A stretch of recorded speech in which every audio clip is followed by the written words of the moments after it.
Hello, friends. Welcome to Creative Medicine. In this lecture, we will learn about What are the causes of choroidal neovascularization? So, if you see the causes of choroidal neovascularization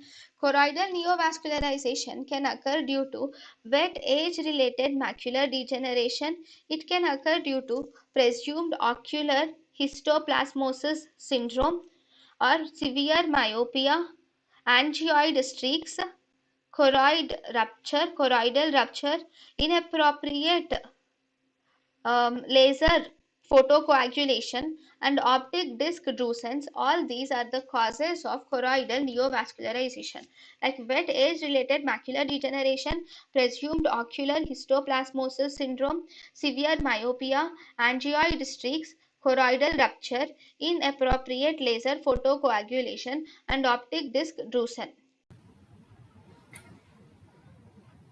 thank you and thank you for watching.